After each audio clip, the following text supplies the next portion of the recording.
তোমার আপন পতাকা। হাসান হাফিজুর রহমান। কবি পরিচিতি। হাসান হাফিজুর রহমান বাংলাদেশের সাহিত্য ও সাংস্কৃতিক আন্দোলনের অন্যতম পুরোধা ব্যক্তিত্ব। তিনি জামালপুরে তার নানা বাড়িতে 1932 খ্রিস্টাব্দের 14ই জুন জন্মগ্রহণ করেন। তার পৈতৃক বাড়ি ছিল জামালপুর জেলার ইসলামপুর থানার কুলাকান্দি গ্রামে। তার বাবার নাম আব্দুর রহমান এবং মায়ের নাম হাফিজা খাতুন। তিনি ঢাকা কলেজিয়েট স্কুল থেকে মাধ্যমিক ও ঢাকা কলেজ থেকে উচ্চ মাধ্যমিক পাশের পর ঢাকা বিশ্ববিদ্যালয়ে রাষ্ট্রবিজ্ঞানে বিভাগে ভর্তি হন। পরে অনার্স ফাইনাল পরীক্ষায় অংশ না নিয়ে বিএ পাস করেন। কর্মজীবনে শিক্ষকতা, সাংবাদিকতা, সরকারের পররাষ্ট্র দপ্তরের চাকরি, এমনকি নানা পেশায় তিনি যুক্ত ছিলেন। রাষ্ট্রভাষা আন্দোলনের প্রথম সাহিত্য সংকলন 21শে ফেব্রুয়ারি তিনি সম্পাদনা করেন। মৃত্যুর আগে তিনি 16 খণ্ডে বাংলাদেশের মুক্তিযুদ্ধের দলিল সংকলন ও সম্পাদনা করেন। কেবল কবিতা নয়, প্রবন্ধ, গল্প সহ সাহিত্যের বিভিন্ন শাখায় তার ছিল দীপ্ত পদচারণা। স্বদেশ সমকাল এবং সাধারণ মানুষ তার সাহিত্য চর্চার মুখ্য প্রণোদনা।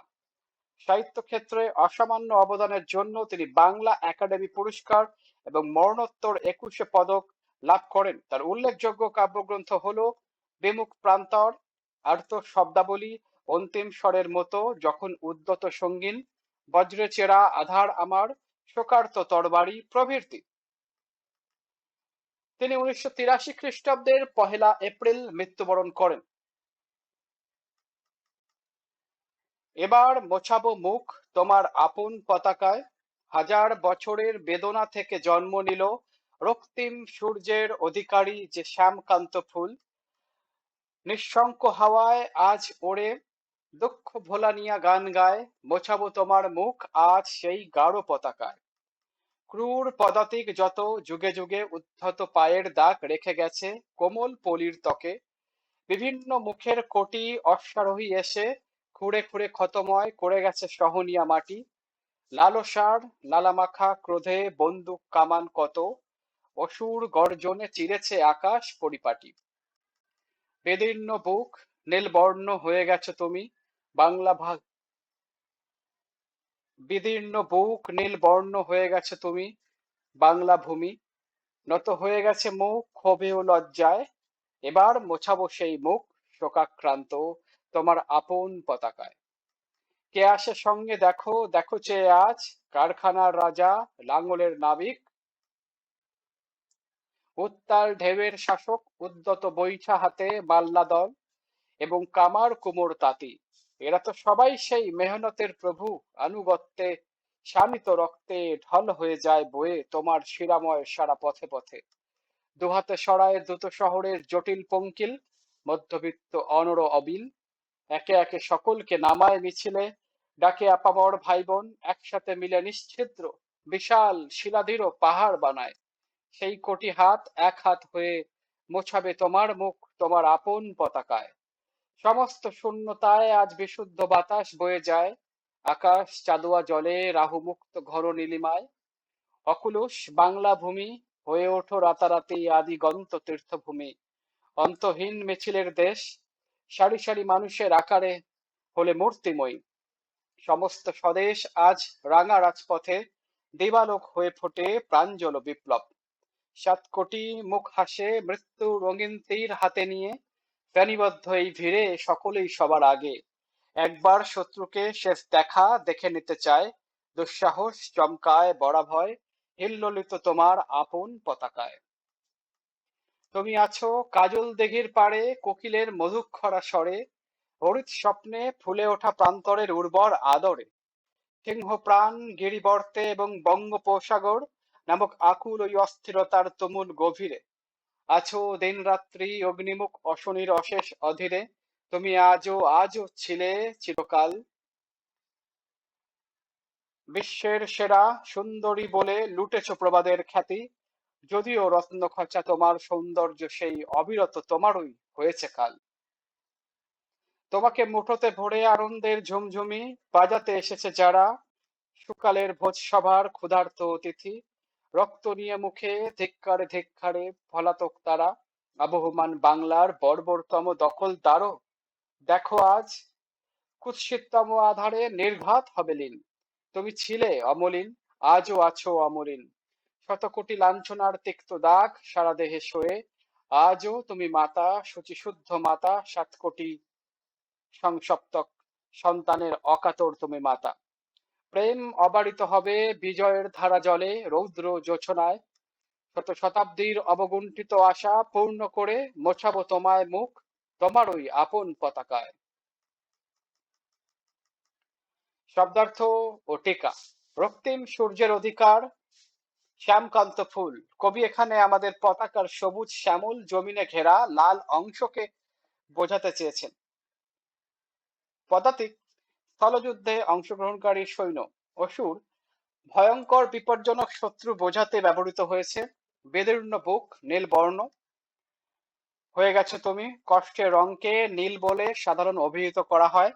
এখানে স্বদেশের ওপর যুগ যুগে বহিঃশক্তির যে নির্যাতন আগ্রাসন সংঘটিত হয়েছে তার পরিণতিতে দুঃখ ক্লিষ্ট বাংলাকে বোঝানো হয়েছে। কারখানার রাজা, শ্রমিকরাই কারখানার প্রাণ, তাই তাদের রাজা বলে সম্বোধন করা হয়েছে।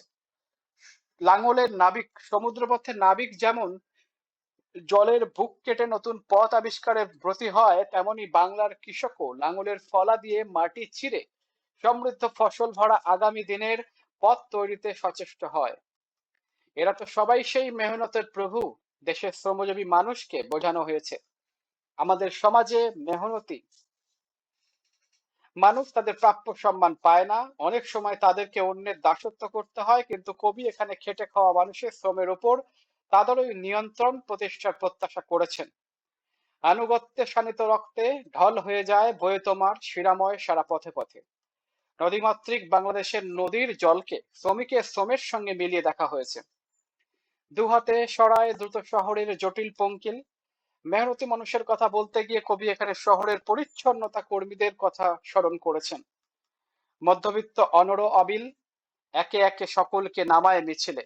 এদেশে শ্রমজীবী মানুষের যে লড়াকু মানসিকতা রয়েছে তার বিপরীতে কবি প্রত্যক্ষ করেছেন মধ্যবিত্তের স্থবিরতা, আপোষ ও কামিতা, কিন্তু এই দুর্বলতাকে পরাভূত করেছে তাদের প্রতি শ্রমজীবী মানুষের উদাত্ত আহ্বান। তাই সকল শ্রেণী পেশার মানুষ মিছিলে এক হয়ে গেছে। স্বদেশের মুক্তি সকলের কাছে অভিন্ন লক্ষ্যে পরিণত হয়েছে।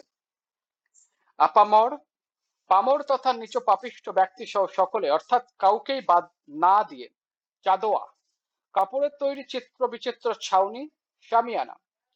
রাহু, ক্ষতিকারক ব্যক্তি বা শত্রু অর্থে ব্যবহৃত হয়েছে। দেবালোক হয়ে ফোটে প্রাঞ্জল বিপ্লব, এটি একটি চিত্রকল্প। সূর্যের আলো ফুটে দিনের শুরু হয়, কবি সেই আলো ফোটার সঙ্গে বিপ্লবের প্রাণময়তাকে তুলনা করেছেন। হরিত সবুজ, গিরিবর্ত পাহাড়ি পথ, সংসপ্তক, যে যোদ্ধা এই মর্মে শপথ নেয় যে হয় যুদ্ধে জয়ী হবে অথবা মৃত্যু নিশ্চিত জেনেও যুদ্ধ চালিয়ে যাবে। মহাভারতের কৃষ্ণের নারায়ণী সেনা দলে সংসপ্তক যোদ্ধা ছিল যারা মরণপণ করে যুদ্ধ করত। পাঠ পরিচিতি।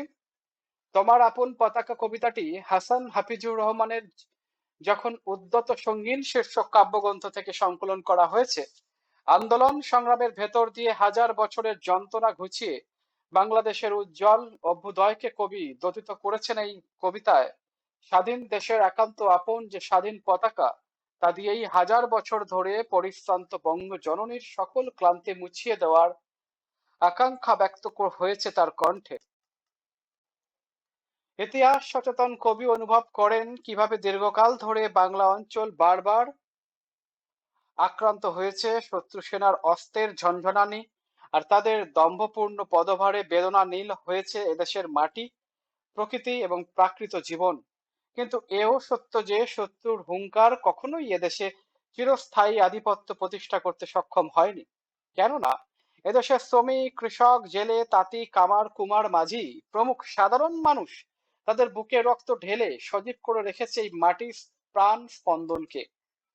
তারা যুগে যুগে মিছিলের মতো সমবেত হয়েছে, দুর্ভেদ্য দুর্গ গড়ে তুলেছে।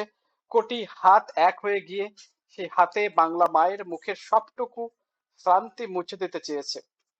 একই পতাকা তলে মিলিত হওয়ার প্রেরণায় 1971-এ উজ্জীবিত হয়েছিল এদেশের মানুষ। অগ্নিস্ফুলিঙ্গের মতো ছড়িয়ে পড়েছিল তার উত্তাপ। সে উত্তাপ ছড়িয়ে পড়ে কবির অনুভবে।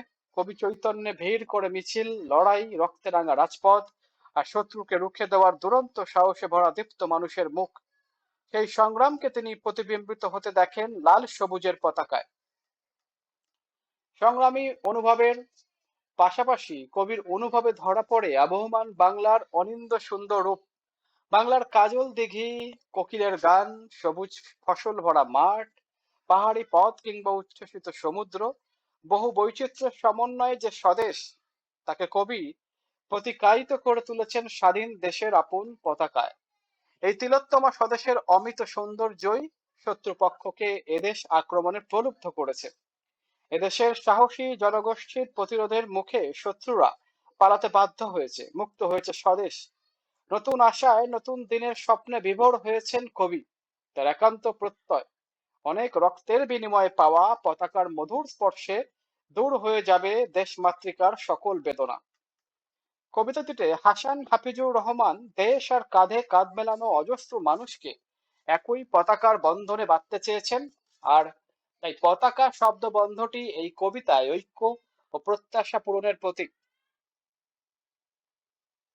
পুরো কবিতাতে স্বদেশকে শিল্পান্বিত অবয়বে উপস্থাপনের জন্য কবি একের পর এক চিত্রকল্পের মালা গেঁথেছেন। আর শিল্প কৌশলের সুসমন্বিত প্রয়োগের মাধ্যমে কবিতাটি সমুন্নত হয়েছে নান্দনিক উচ্চতায়। কবিতাটি অক্ষরবৃত্ত ছন্দে রচিত। এতে 8+10, 10+6 প্রভৃতি বিভিন্ন পর্বের মাত্রা বিভাজন পরিলক্ষিত হয়। বহু নির্বাচনী প্রশ্ন, সৃজনশীল প্রশ্ন নিজে করো।